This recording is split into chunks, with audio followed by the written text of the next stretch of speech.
Good afternoon. Before I begin, let me just say two things. One, when this is all over, I'll take questions when we finish today's announcements. But let me begin by expressing my deep sympathy for the family of Capitol Officer Sicknick, who has died in the line of duty. Our sympathies and our concerns go out to his family, and the people responsible should be held accountable, and they will be. But today I'm pleased to announce the latest members of our economic team. And with their announcement, I'm proud to announce we have finished naming our cabinet, saving the best for last here. 24 outstanding women and men who will get our country moving again, and who are going to restore trust in our government again, and all of whom are ready on day one to do their job. This is a cabinet that I promised you, and I've fulfilled that promise. It looks like America. It taps into the full range of talent we have in our nation, and we have immense talent. It's a historic cabinet. This will be the first cabinet ever that is evenly composed with as many women as men in the cabinet. This will be the first cabinet ever with a majority of people of color occupying this cabinet.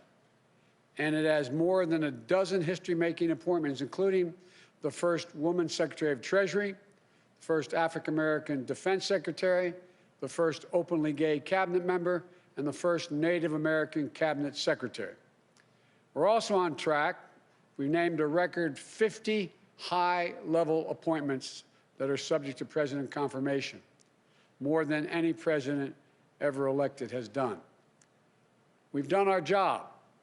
We've begun my job of naming these people. It's my expectation and hope that the Senate will now move to confirm these nominees promptly and fairly. It's especially the case for the nominees of Secretary of State, Defense, Treasury, Homeland Security. I nominated them back in November. Given what our country has been through the last 4 years, the last few days, given the threats and the risks in this world, they should be confirmed as close to January 20th as possible. There should be no vacancies at State, Defense, and Treasury and Homeland Security. And we will remain in this dark winter of pandemic and with the economic crisis that's deepening, and we have no time to lose with regard to the entire team. Consider the December jobs report released today. The anxiety and fear of the women and men out there reminds me of when President Obama and I were sworn in during the Great Recession of 2009.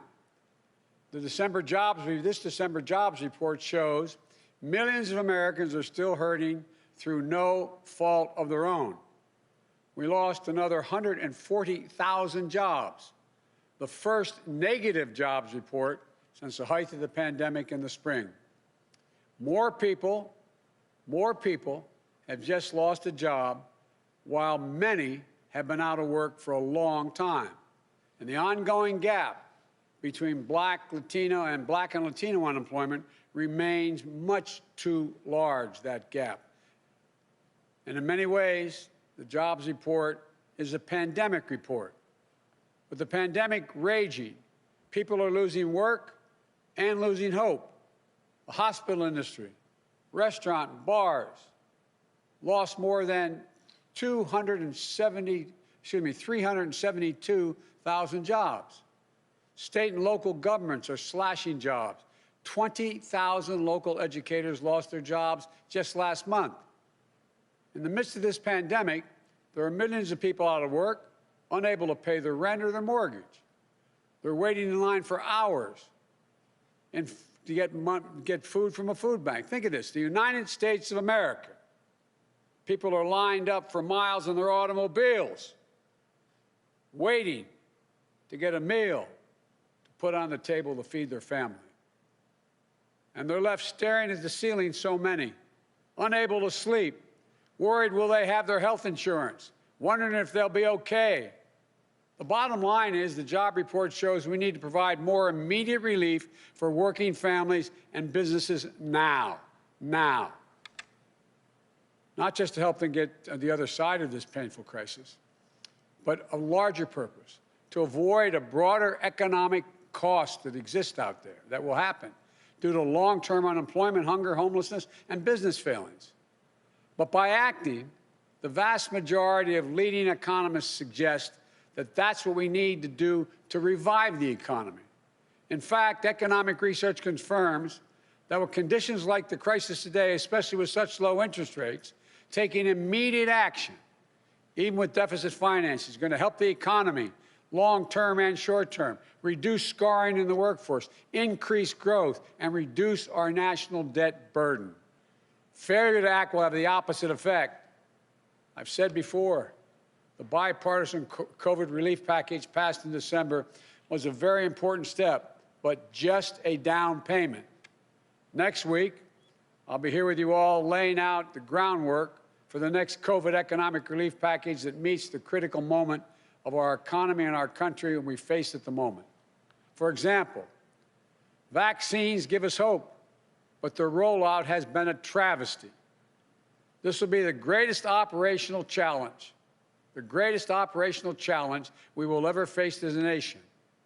We're going to need billions of dollars to get the vaccines from a vial into someone's arm, the vaccination for millions of Americans. We're also going to need tens of millions of dollars to help reopen our schools and reopen them safely. State, local, tribal communities need tens of billions of dollars to keep educators, police officers, firefighters, and other first responders and public health workers on the job. We need more direct relief flowing to families, small businesses, including finishing the job of getting people that $2,000 in relief, direct payment.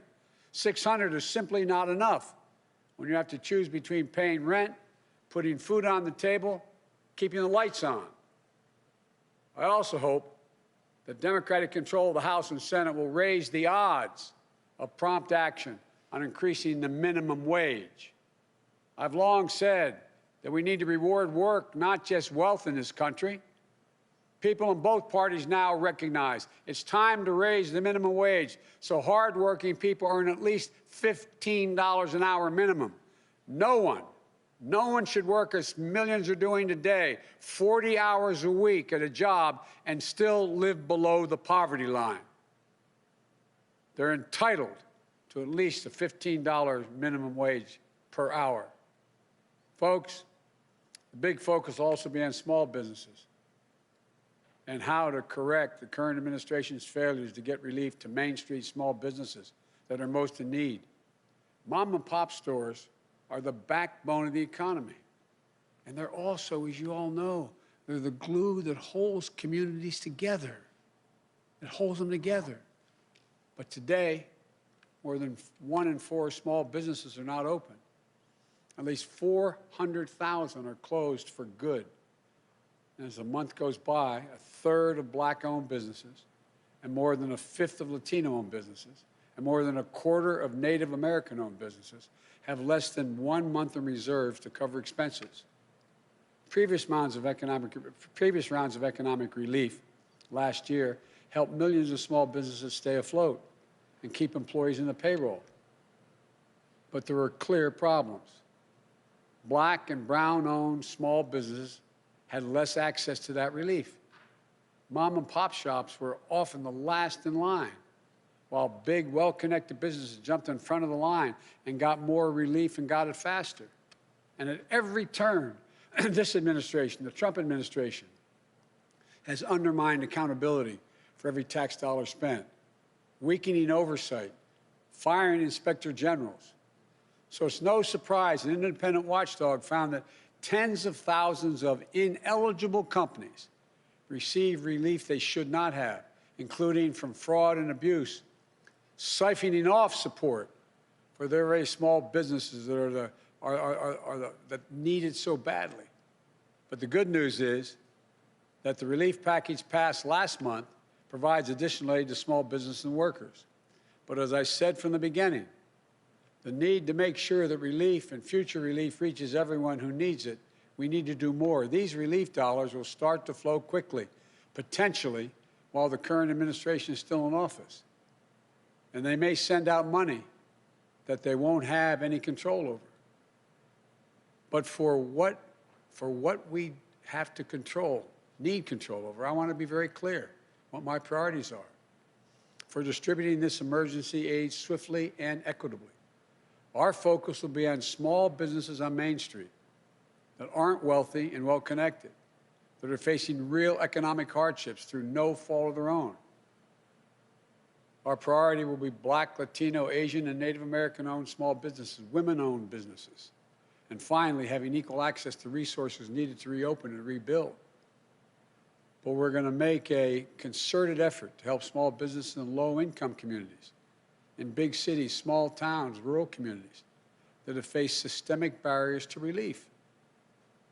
Think of the mom-and-pop owner with a couple of employees who can't pick up the phone and call the banker, who doesn't have a lawyer, an accountant, to help them through this complicated process, to know if they're even qualified, or who simply didn't know where this relief was available in the first place. We went through this, Don, when we were trying to when we brought Detroit back off its knees. And as we saw in this morning's job report, restaurants, bars, and hospitality industry have been slammed by this virus. We're going to direct relief to those businesses and others that have been so badly hit the hardest. We owe them that support to help them get through the other side of this crisis. And I promise you, we will investigate and prosecute waste and fraud in these programs so that money goes to the companies that deserve it, and we'll use it to help their employees and their communities. When my president, President Obama, asked me to implement the Recovery Act, along with Don, who helped me a great deal, we invested more than $800 billion in our economy to help recover, rebuild, and less than 2/3 of 1% waste, fraud, or abuse occurred. We know how to do this. We know how important predictability and clarity are to small businesses. From day one, this administration worked to ensure that small businesses and financial institutions in every community understand the rules for these programs, the resources available to them, where they can turn for technical assistance if they need it. We will have navigators who help guide them through each step of this process until the money they need is in their bank account. And to the lenders participating in these programs, you should move quickly, without delay, to begin extending relief.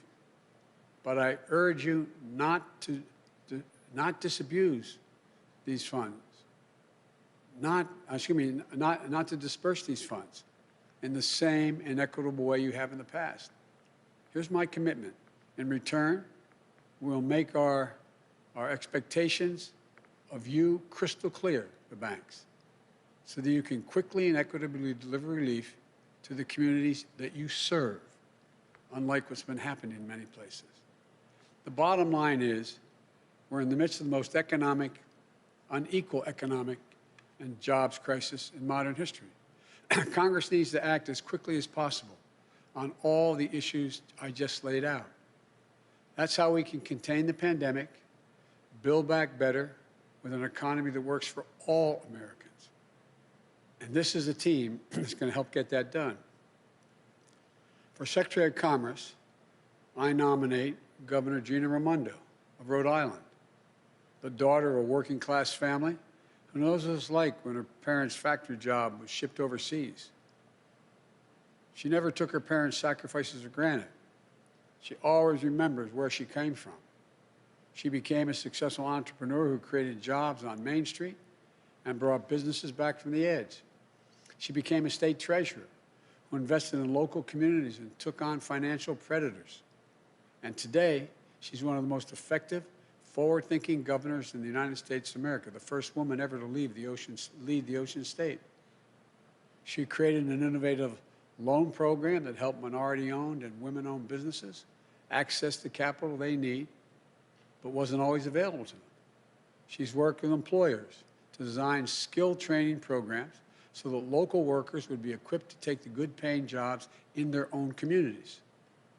She's put Rhode Island on the path to achieving 100% renewable energy, and she'll be a key player in helping position the United States as a global leader in the 21st century clean energy economy. And she knows what her fellow governors, Democrats and Republicans alike, are dealing with on the front lines of the pandemic and economic crisis they're facing, and how we can all partner together as one nation to contain COVID-19 to build back better. I'm honored, Governor, you're willing to join the administration, and we're really looking forward to working with you.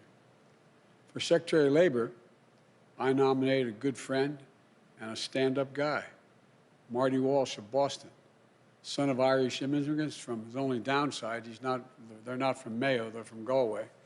From Galway, moved to Boston. Marty was born and raised in Dorchester. I know him, tough as nails. Diagnosed with cancer at age 7, beat it at age 11. Joined the laborers union, 223 at age 21. Elected to the state legislature, became union president, and graduated from college at age 42. He's now in his second term as a successful mayor of the iconic American city of Boston, who always puts working people first, fighting for a $15 minimum wage, paid family leave, providing frontline workers with emergency child care and protective equipment they need. Marty understands, like I do, that the middle class built this country, and unions built the middle class.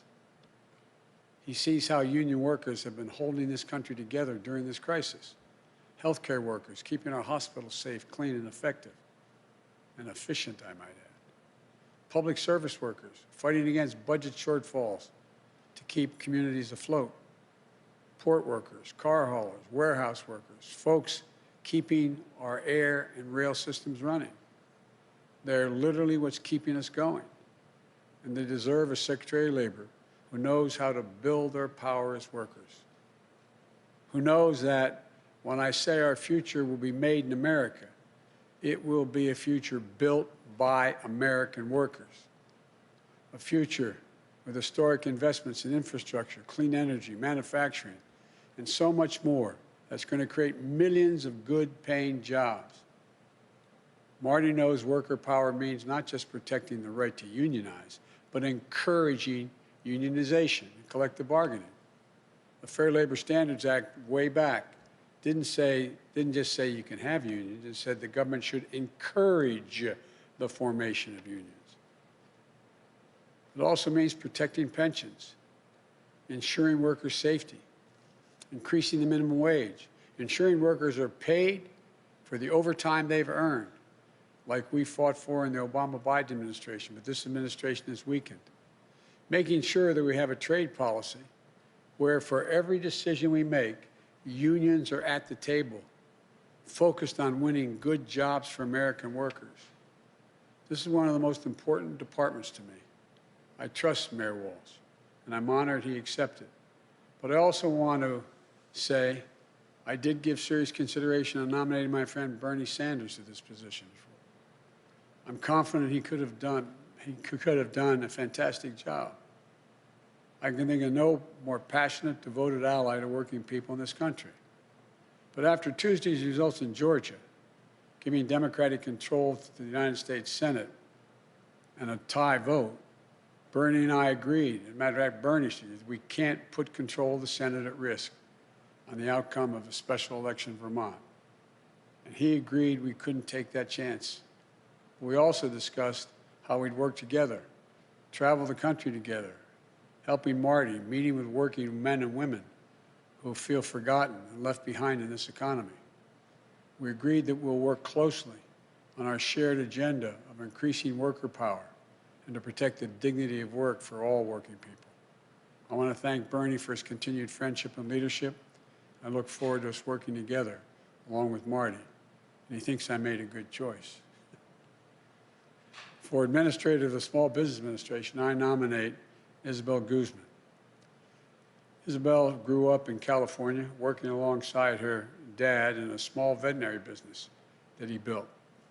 She devoted an early understanding and developed an early understanding of what small business means to their employees and to the neighborhood they support, and to the families whose dreams they represent.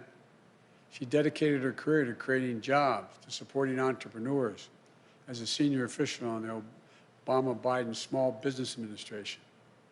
As director of California's Office of Small Business and a small business advocate, she worked tirelessly to ensure that everyone with an entrepreneurial spark had a fair and equal shot at getting off the ground and succeeding. The Biden-Harris administration will be locked in on helping small businesses recover, rebuild, and remain the engines of our economic strength. And as head of the SBA, Isabel will be leading a critical mission, not only to rescue small business in crisis, but to provide the capital to entrepreneurs across the country so they can innovate, create jobs, and help lead us into recovery. I'm grateful that she accepted the call to serve in Washington. For Deputy Commerce Secretary, I nominate, and I have to admit to you, a good, loyal, and great friend, Don Graves. Don is a long-time and trusted advisor. He was there at the Treasury Department during the depths of the Great Recession, helping small businesses weather the storm and stay afloat. When President Obama asked me to lead the effort to get Detroit out of bankruptcy and off its back and on its feet again, he said I could take anyone in the administration on my team to do it full time. So I went to the Treasury Department. I tasked Don to come over and work for me and work on it full time. It was the best decision I ever made in that effort. I'm not sure how he thinks about that, but I think it was the best decision I've ever made. And did a great job working with city officials, state officials, on its road to recovery. And by the way, it's the little things. It's getting to know what's happening on the ground. Remember how we went through the issue about the number of buses and lights, street lights and the like. It gets down to the nitty-gritty of what has to be done. We found out that Detroit had a lot of qualified people, but during the Great Recession, almost everyone who knew how to program anything left. So when we finally got it back on its feet again, we found out there wasn't anybody left to know how to turn on the street lights, literally, run the sewer department. So we went out and we got an outfit to come in, and we said, find us some high-tech people. They came back, what was it, 53, 55 people. They all happened to be women. Most were minority. None had more than a high school degree, and a quarter of them only had a GED. And I remember even our very liberal friends, we told them we were doing this, they said, oh, I'm not going to be able to do this. Well, guess what? In a 14-week program, they were taught how to program. They were taught how to do it all. They ended up putting the city back on its feet. Every one of them left after that time because we went to the graduation. The lowest starting salary, if my recollection is correct, was $49,000. The highest, $104,000. Point is, give people a chance. Americans can do anything given a shot. He also helped me lead our national strategy to equip workers with the skills they need for good paying jobs in the 21st century in healthcare, IT, clean energy, advanced manufacturing, and so much more. He was there to help me launch the National Cancer Moonshot and marshal the full resources of the federal government to help end cancer as we know it. A cancer survivor himself, diagnosed and treated while he was working on this for me. Don knows about hope and he knows about resilience. And I'm grateful to him and to his wonderful family for once again answering the call to serve. I want to thank you all. Thank your families. And I don't want to embarrass him, but there's one guy up in the gallery here, Tommy, who's my buddy, who is the son of the governor. Thanks, Tommy, for supporting Mom doing this. And to American people, I know these times are tough, but I want you to know that we're going to get through this. Help is on the way. These people know what they're about. They know what it's like. So may God bless you all, and may God protect our troops. Now what I'd like to do is turn this over to the team, starting with our next Secretary of Labor, Marty Walsh. And after all is said and done, what I'll do is I'll come back and answer some questions. Thank you. Marty, the platform's yours, pal.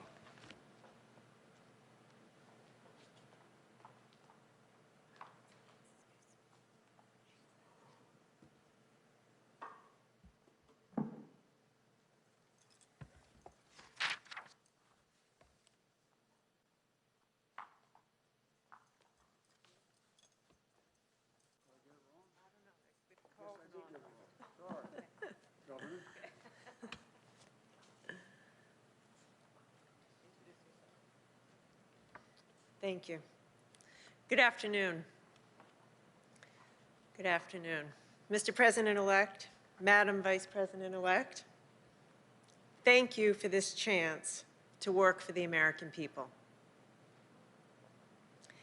I want to begin by thanking my amazing family, my wonderful husband, Andy, my daughter, Cece, my son, Tommy, who's here in the balcony. Thank you for your endless love and support. We'll do this as a family. The mission of the Commerce Department is a very simple one: to help spur good-paying jobs, to empower entrepreneurs to innovate and grow, to come together with working families and American businesses to create new opportunities for all of us. It's a simple but vital mission. It's the same mission that's driven my own life and the path of my family across generations. My grandfather was 14 years old when he came to this country.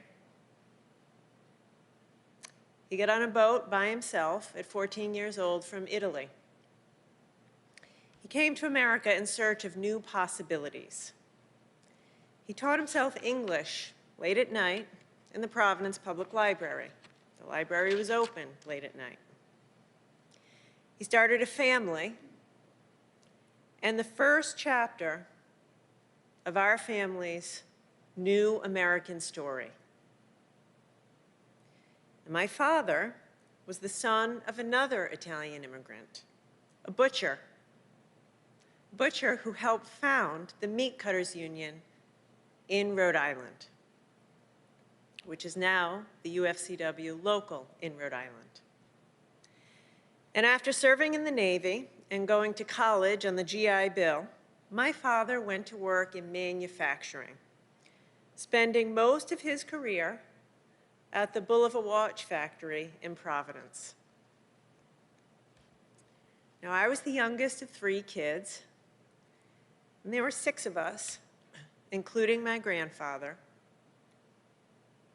all in a small house, sharing one bathroom. Now, we didn't have a lot, but we had everything that we needed. Until one day, my dad came home and he said the factory was going to close. The jobs were going overseas. And so after 28 years of dedicated work, he was pushed unceremoniously into early retirement in his mid-50s. I have to tell you, it was a very difficult time for my family. And like so many American families across this country today, we had to cut back to make it through. But my mom kept our family together, and we did get through. And I went on to college, and I started to chase my own dream of starting a business and creating jobs for hardworking people. Because I knew exactly what those jobs would mean. What those jobs would mean for families who had fallen on hard times, for communities where the factory had shut down, and for a state that needed a shot in the arm to get back on its feet. When I announced my run for governor, Rhode Island was in the midst of an 8-month streak as the state with the highest unemployment rate in the nation. But over the last 6 years, we've worked hard, we fought back, and we've grown our way back, achieving a record number of jobs and the lowest unemployment rate in over 30 years. Now, we did that by bringing together our workers and businesses, working together, coming together in common cause. We invested in our people, in their skills, their opportunities, and their dreams. We helped new businesses launch, and we sparked others to hire and grow responsibly. That's the same vision, the same faith in American workers, in American entrepreneurs, that I see in the Build Back Better agenda. It's a vision for an inclusive recovery that lifts up those who've been left behind. It's a vision for a national effort that provides skills, training, and wraparound supports to get Americans back to work. It's a vision for rebuilding American manufacturing and bringing back jobs to America from overseas. And that's why I am ready to get to work. I am excited to get to work on a national scale to help realize the vision of the President-elect and Vice President-elect to help more hardworking families in every community write the next chapter of their own American stories. So thank you. Thank you for this opportunity to serve the American people.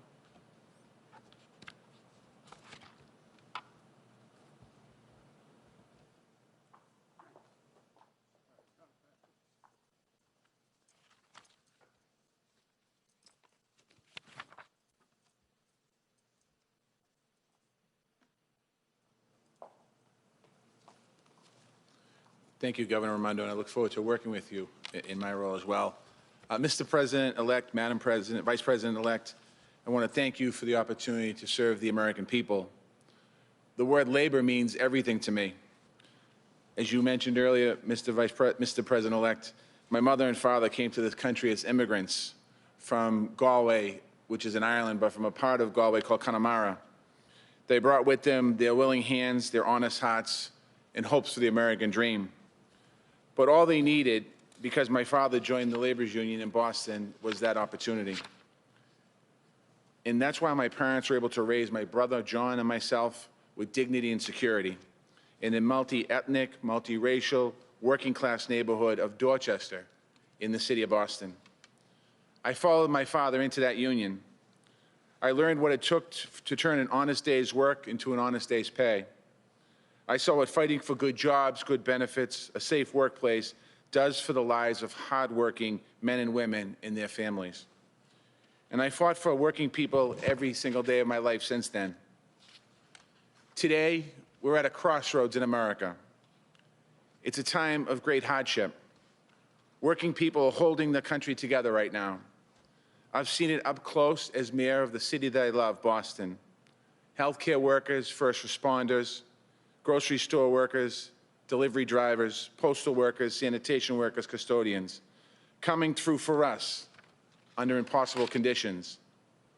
But this isn't just because of the COVID crisis or the economic crisis that threatens their well-being. Working people have been struggling for a long time under the erosion of their rights and the deep inequalities of race, gender, and class. For the last 4 years, they've been under assault, attacks on their rights, their livelihoods, and the unions that built the middle class. We are facing hard times, but nobody's tougher than the American worker. And now we have the opportunity to put power back in the hands of working people all across this country. And that is a good thing for our economy and for our country. We can defend workers' rights. We can strengthen collective bargaining. We can grow union membership. We can create millions of good-paying jobs with investments in infrastructure, clean energy, and in high-tech manufacturing, along with the workforce training to help get those people into those good jobs. This team, the Biden-Harris team, has the plans to make this happen. Mr. President-elect, we spent many memorable days together in my hometown at a rally to support grocery store workers fighting for their rights, at my inauguration as mayor, and on a day that I will never forget, at the Boston Marathon Memorial, where you lifted up our whole city's spirits. So I know that from Dorchester to Scranton, Wilmington to West Virginia, and all across this great nation, your home and your heart are with the working people. I look forward to working with you to deliver good jobs with dignity, security, prosperity, and purpose to all American families. And I look forward to working with this entire administration, shoulder to shoulder, with American workers to build back our country better. Thank you once again for this incredible honor. May God bless the American worker, and may God bless the United States of America.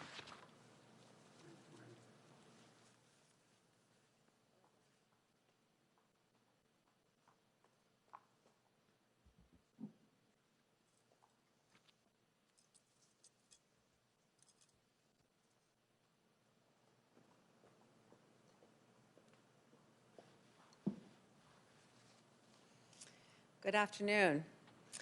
Mr. President-elect, Madam Vice President-elect, I am honored and truly thankful for this opportunity to serve America's small businesses. Together with you and the exceptional and diverse team you're assembling, I am eager to build our economy back better in every community. The small business experience is personal to me. I grew up in an entrepreneurial family. My father started his first veterinary hospital when I was 1 year old, and I recall early childhood memories of tagging along with him to the hospitals to check on the animals under his care. As I grew older, I worked alongside my dad at the family business and witnessed his dedication to his clients, his employees, and the community. I saw him spending endless hours wearing multiple hats, tirelessly working to learn more and grow the business. Those memories have defined my career and really inspired my work, still today. Along my own path, I have partnered to start businesses, and I have helped entrepreneurs launch and grow their firms. I have advised a startup minority-owned bank, and I have co-founded a consulting firm for small business contractors. At the U.S. Small Business Administration, I was honored to help make a difference on a national scale. I formed a deep passion for the SBA's work, providing loans, investments, contracts, and counseling to help entrepreneurs start and grow and spur job creation. Today, as California's small business advocate, I support the small businesses and innovative startups of the 5th largest economy in the world, focusing on ensuring the economy works for everyone, as that's how we thrive together. Now, I'm honored to return to the SBA at a crossroads moment for small businesses, the dreams they embody, the people they lift up, and the communities they serve. So many small businesses across the country have been devastated by the pandemic and economic crisis. A disproportionate impact has fallen, as it often does, on our businesses owned by people of color. Small businesses have had to adapt quickly to survive and chase down relief while facing closures, drops in revenues, shrinking cash flow, and increasing debt. I know you believe wholeheartedly, Mr. President-elect and Madam Vice President-elect, that all of our small businesses are critical to our collective success as a nation. Their American dreams fuel our economy, bring new ideas to transform our lives for the better, and enliven every Main Street in America. And now more than ever, our small businesses need us. I share your commitment to help strengthen the many small business owners who have seen their dreams and their livelihoods impacted by COVID-19, and to create opportunities and instill greater equity in all of the new startups that will lead us to recovery. I am excited to get to work with the incredible mission-driven civil servants at the SBA to help America's small business owners build better futures for their families and their communities. And I am grateful for this opportunity to serve. Thank you so much.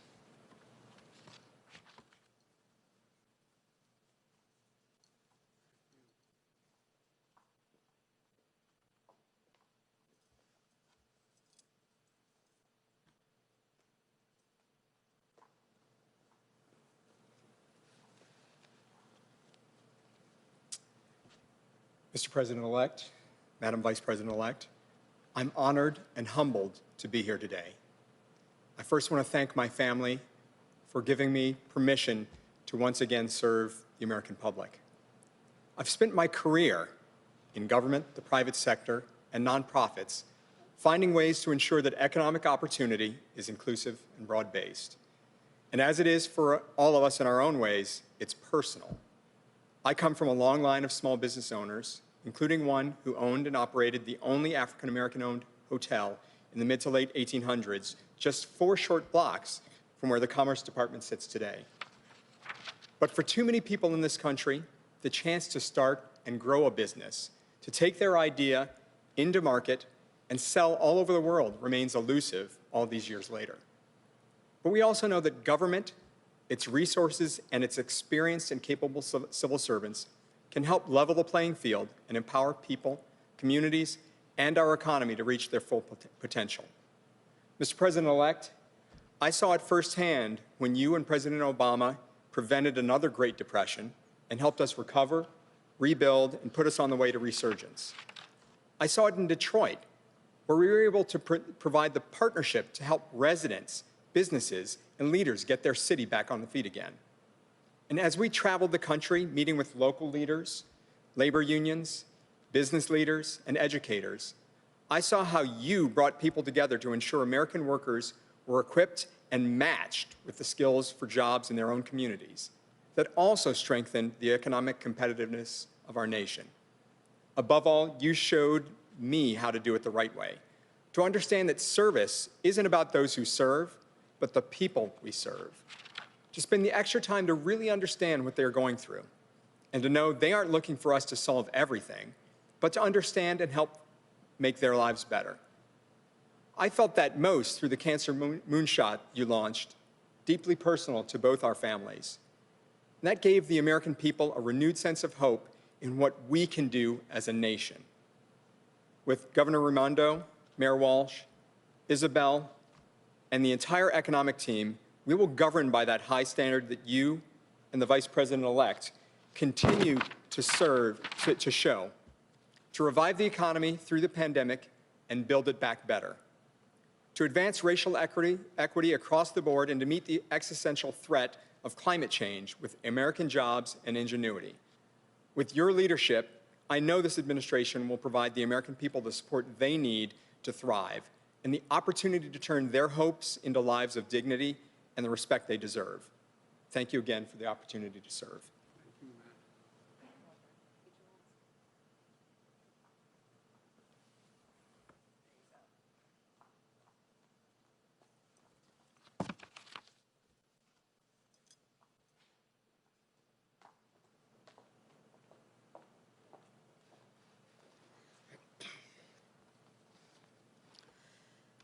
One of the fundamental values that the President-elect and I share is a belief in the dignity of work.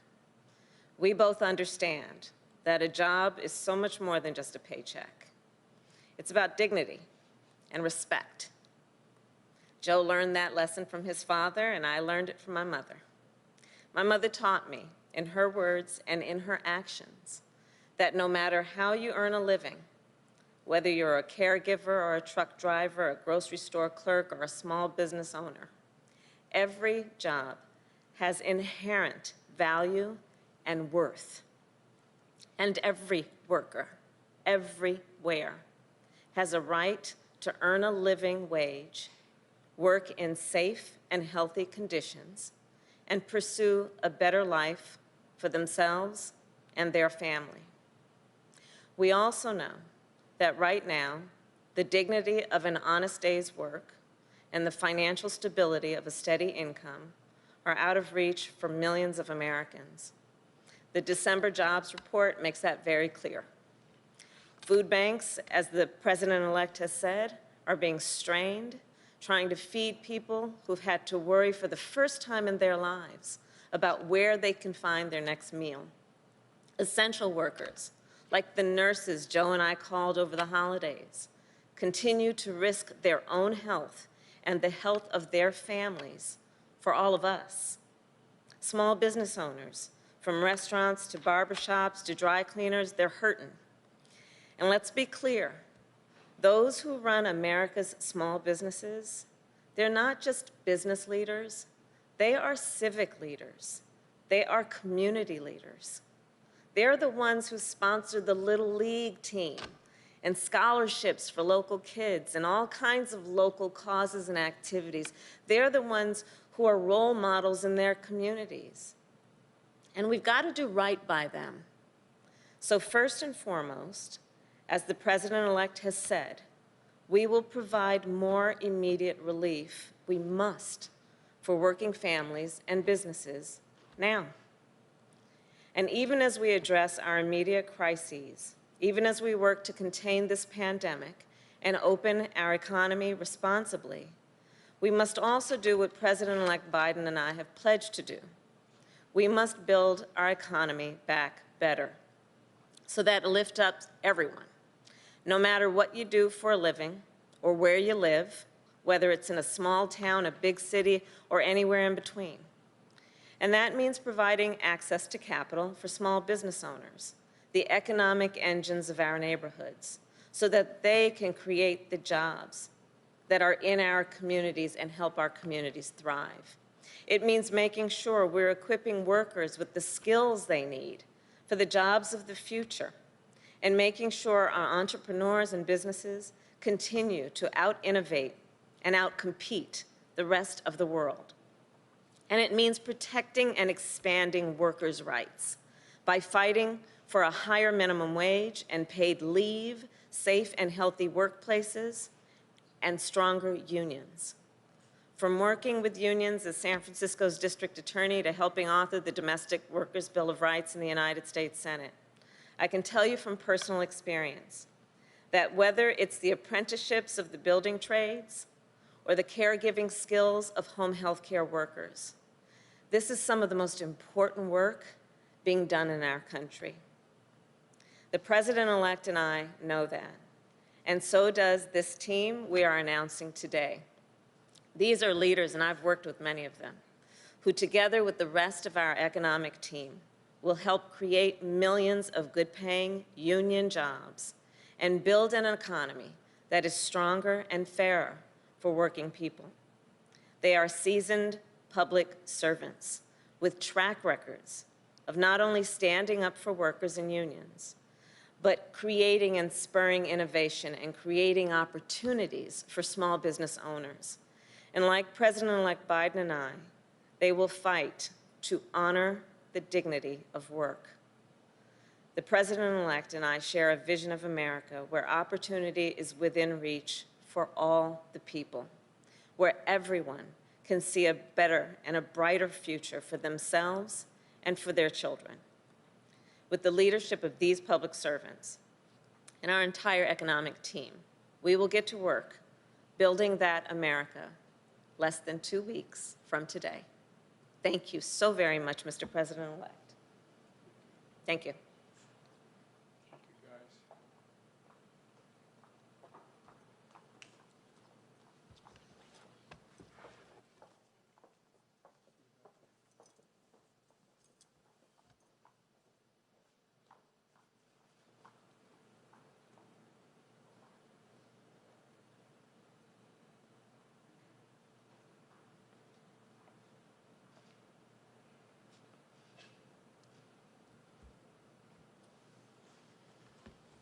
Well, folks, let me take some of your questions. We'll have chances again this week to do it.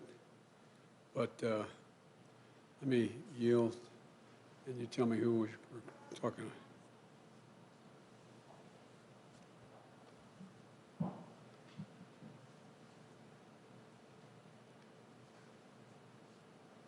Mr. President-elect, while we have been here, as you've been announcing your economic team, we've learned that House Democrats are currently planning to introduce articles of impeachment against President Trump as soon as Monday. At that point, it'll be just a little over a week before the president leaves office. Do you believe this is a good idea? Look, I've thought for a long, long time that President Trump wasn't fit to hold the job. That's why I ran. And my job now, in 12 days, God willing, I'll be President of the United States of America. And I'm focused on the urgency of three immediate concerns. One, the virus, getting it under control, getting the vaccine from a vial into people's arms. I think the way it's being done now has been very, very sad. Number two, we've had 4,000 deaths yesterday, and things continue to rise, to escalate. That's my number one concern, to get the virus under control. We lost over 125,000 jobs this last month, and people are really, really, really in desperate shape. And so I'm focused on the virus, the vaccine, and economic growth. What the Congress decides to do is for them to decide. But I'm going to have to, and they're going to have to be ready to hit the ground running, because when Kamala and I are sworn in, we're going to be introducing immediately significant pieces of legislation to deal with the virus, deal with the economy, and deal with economic growth. So we're going to do our job, and the Congress can decide how to proceed with theirs. But if a Democratic member of Congress were to call and ask for your advice about whether they should proceed with this, what would you tell them? I tell them that's a decision for the Congress to make. I'm focused on my job. And did you speak with House Speaker Nancy Pelosi before this decision was made, or is that conversation that's still going to happen? I'll be speaking with Nancy and the Democratic leadership this afternoon, as a matter of fact, about my agenda, as well as whatever they want to talk to me about. Okay, thanks.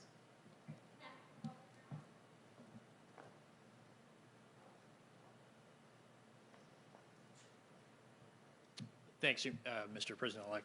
Thank you, Ken. I wanted to ask you about your agenda in light of the jobs report that came out today. You're going to be laying out the principles of your plan. Do you think the need in the COVID relief bill is greater than you anticipated? And what is the price tag that you're looking at? I've been told it could be in the $2 to $3 trillion range. And then as it relates to the direct cash payments, you've talked about the need for $2,000 checks.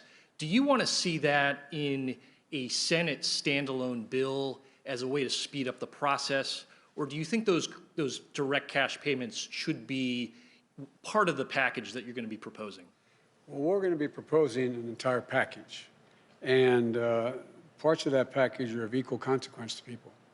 Unemployment insurance, being able to continue with rent forbearance, a whole range of issues. So that's number one. We think that they all have to be dealt with. The price tag will be high.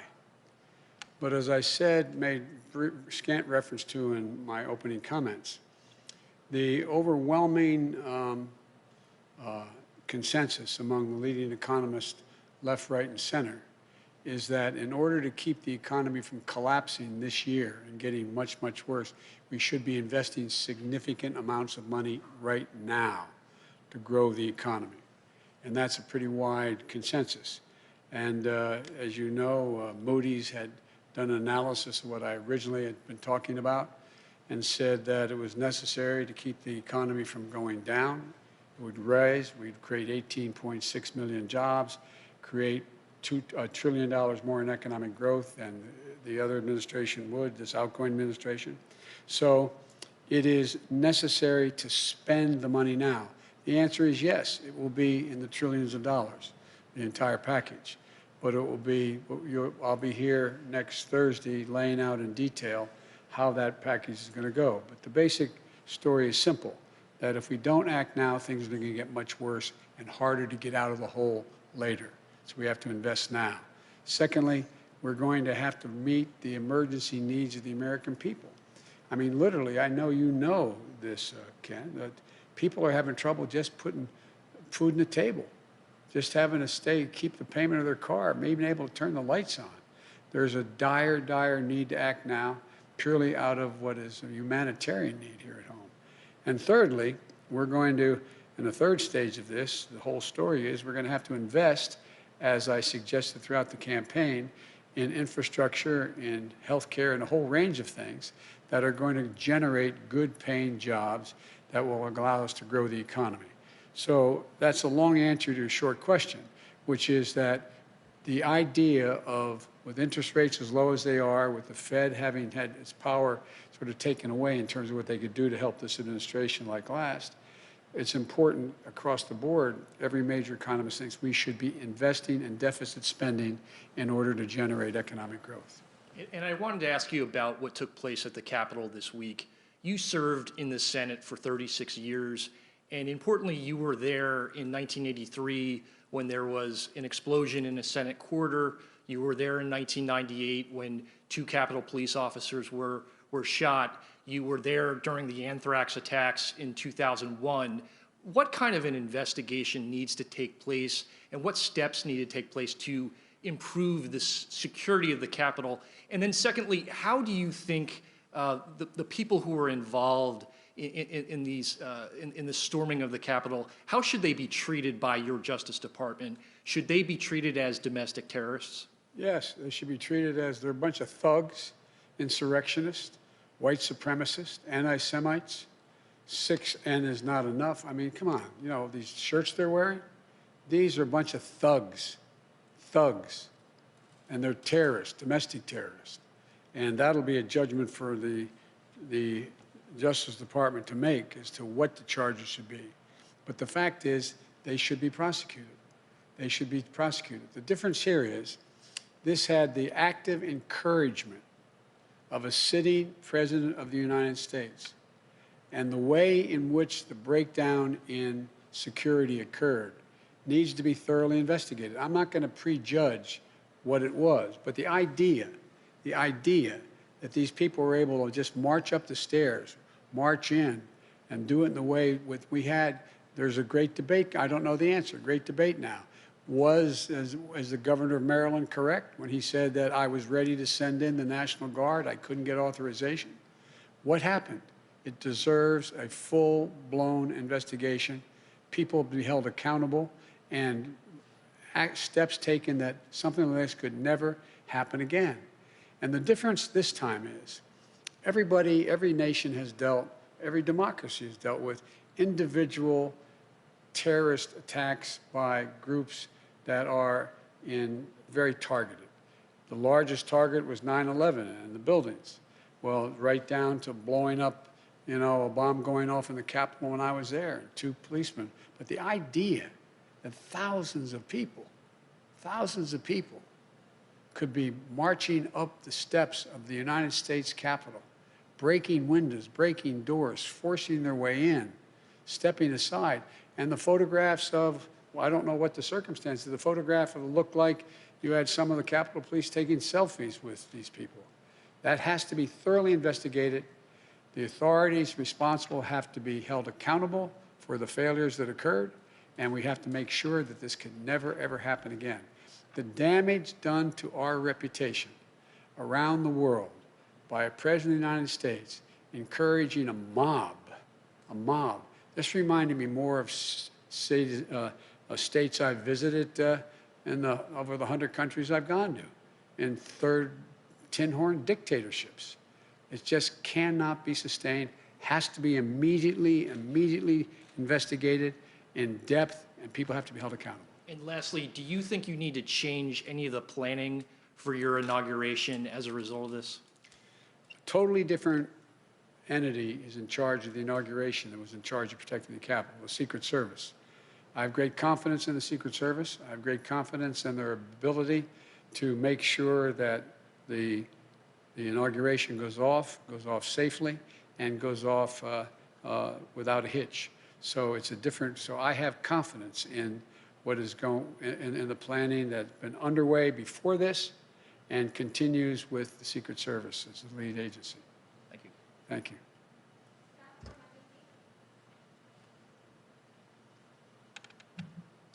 President-elect Biden, Vice President-elect Harris, good to see you both. I want to pick up on something that you just said about President Trump actively encouraging the insurrection at the Capitol. Given the perceived threat that he poses, my question to you is not so much about the role that Congress should play in impeachment, but rather, Should President Trump, in your estimation, remain in office? I didn't think, look, I've been saying for now well over a year, he is not fit to serve. He is not fit to serve. He's one of the most incompetent presidents in the history of the United States of America.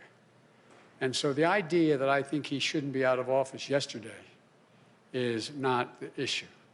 The question is, what happens with 14 days left to go or 13 days left to go? And I think that what 81 million people stood up and said, it's time for him to go. And the United States Senate voted 93-6 to confirm that we should be sworn in. We were duly elected. So I think it's important we get on with the business of getting him out of office. The quickest way that that will happen is us being sworn in on the 20th.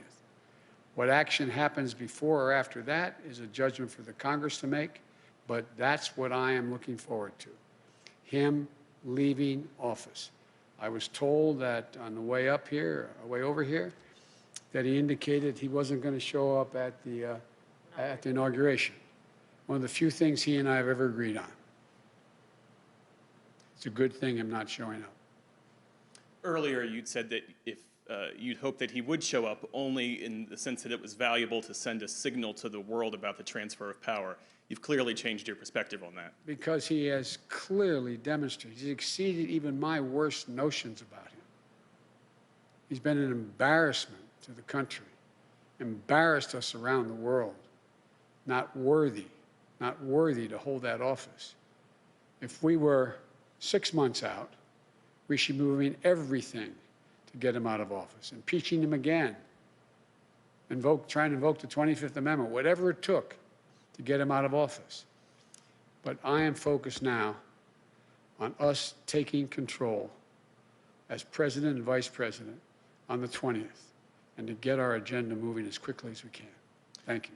Another question about holding public officials to account, and this is about an issue that's no longer a headline but is no less significant and serious, and it's about the more than 600 children who were orphaned under the Trump administration as a result of the family separation policy along the border. During the campaign, you said that practice was criminal.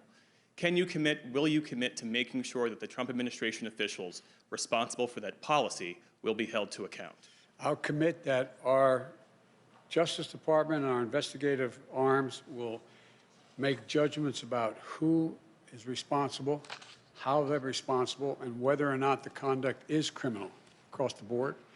But as I said yesterday, I am not going to tell the Justice Department who they should prosecute and who they should not.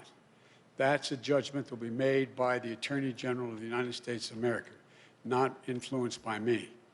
But there will be a thorough investigation of who's responsible and whether or not the responsibility is criminal. And if that is concluded, the Attorney General will make that judgment. I will not intervene to tell him who he should or shouldn't indict or if he should indict. And lastly, beyond the COVID plan, which you've detailed, what are your legislative priorities? You've talked about infrastructure. You've talked about introducing an immigration bill. After January 20th, Democrats will control the House and the Senate. What do you do first? Three different issues there in that same question. One, the commitments I made that what I would introduce, not necessarily we would move to, but introduce in the United States Congress first, I will do. I will introduce an immigration bill immediately and have it sent to the appropriate committees to begin movement.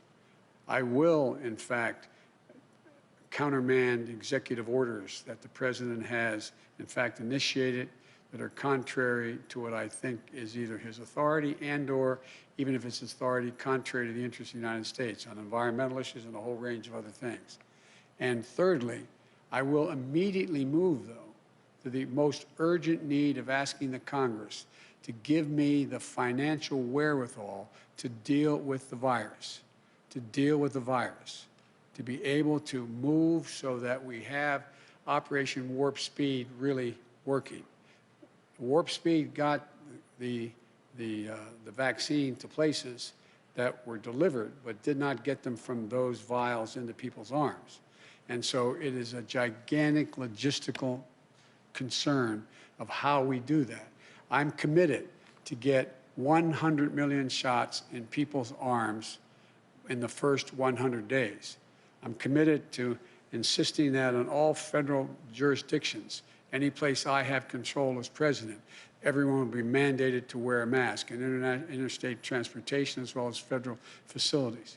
And thirdly, I'm committed to moving as rapidly as possible to get the vaccine to teachers and the material to children that can provide for the safe opening of our schools at the end of that, beginning at the end of that 100 days.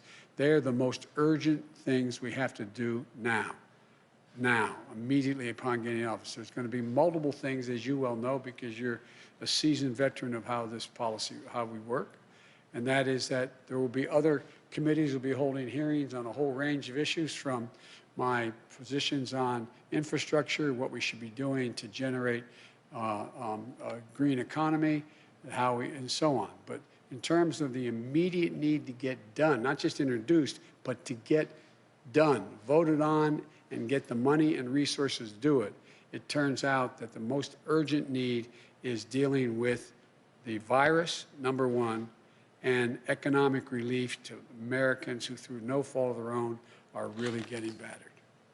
Thank you. both.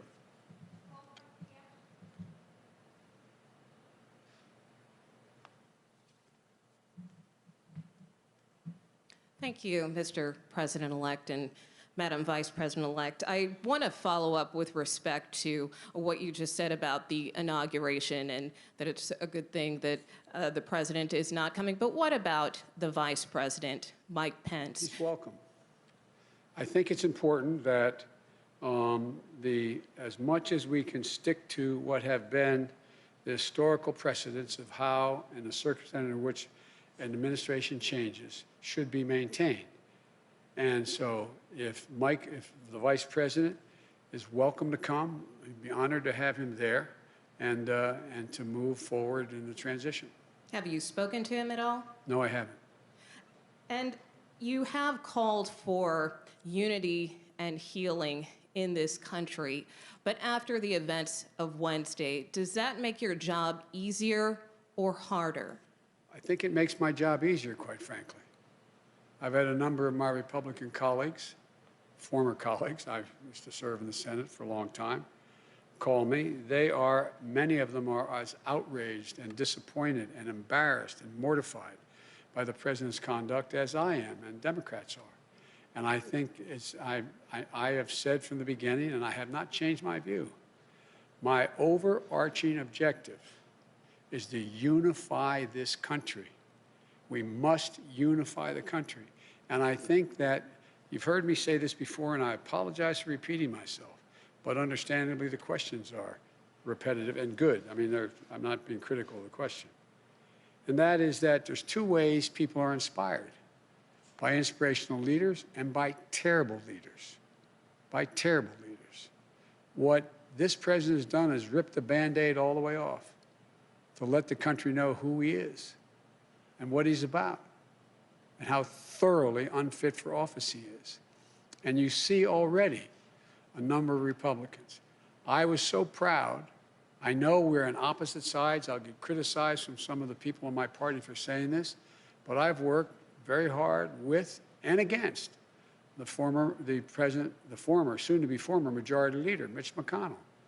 I thought what he said on the floor of the United States Senate was, in fact, the right thing to do. He stood up. He's ashamed. I spoke with a guy I have enormous respect for, and I ran against him, Mitt Romney. I spoke to Mitt this morning again. This is a man of enormous integrity, who lives his faith. There are so many more, but there's others who should be ashamed of themselves.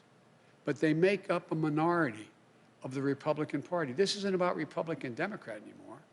This is about people who understand what this country's about and the things we have to agree on and move together on. I just think that if you look at it, speaking to some of my Republican colleagues, and I've spoken to a number of them over the last month since we've been elected, through recently as the day in which this god-awful debacle was taking place up on the Hill. And I think they understand that they're going to have to, we need a Republican Party. We need an opposition that's principled and strong. And I think you're going to see them going through this idea of what constitutes a Republican Party. And to hear some of my colleagues, Republican colleagues, talk about how shameful it is of the way Ted Cruz and others are dealing with this, how they're responsible as well for what happened. Do you think some of them should resign? Should Senator Cruz or Senator Hawley resign? I think they should be just flat beaten the next time they run. I think the American public has a real good, clear look at who they are. They're part of the big lie. The big lie. I was being reminded by a friend of mine, and maybe you were with me, I can't recall, when we were told that, you know, Goebbels and the great lie, you keep repeating the lie, repeating the lie. Well, there was a print that when Dresden was bombed, firebombed, there were 250 people that were killed, or was it 2,500 people were killed? And Goebbels said, no, 25,000 or 250,000 were killed. And our papers printed that. Our papers printed it. It's the big lie. People will know it's one thing for one man, one woman, to repeat the lie over and over and over again. By the way, Trump said that before he ran. If you say it enough, I'm going to convince you. I'll say it enough. The press is bad, the press is bad, the press is bad, the press is bad. If he's the only one saying it, that's one thing. But the acolytes that follow him, like Cruz and others, they are as responsible as he is. And so it's not about whether or not they get impeached. It's about whether or not they can continue to hold power because of the disgust the American people have for their actions. There are decent people out there who actually believe these lies because they've heard it again and again. I was with a friend of mine who's a medical doctor telling me that his neighbor said to him, he lives in another state, his neighbor's a good person, said, but you know, doc, this is true. There's a lot of chicanery that went on in this election. He said, tell me what? Well, I just know there was. They say it is. They say it is. This is a human condition. You say it and say it and say it and say it. The degree to which it becomes corrosive is in direct proportion to the number of people who say it. And so it's interesting to me, and I was pleased to hear some of the more prominent Republicans say to me that the Ted Cruzes of the world are as responsible in terms of people believing the lies as, not as responsible, but similarly responsible like Trump. But they didn't say, go to the Capitol, I'll be with you, follow. That's a different story. Thank you. Thank you. Thank you all very, very much. Appreciate it. Thank you.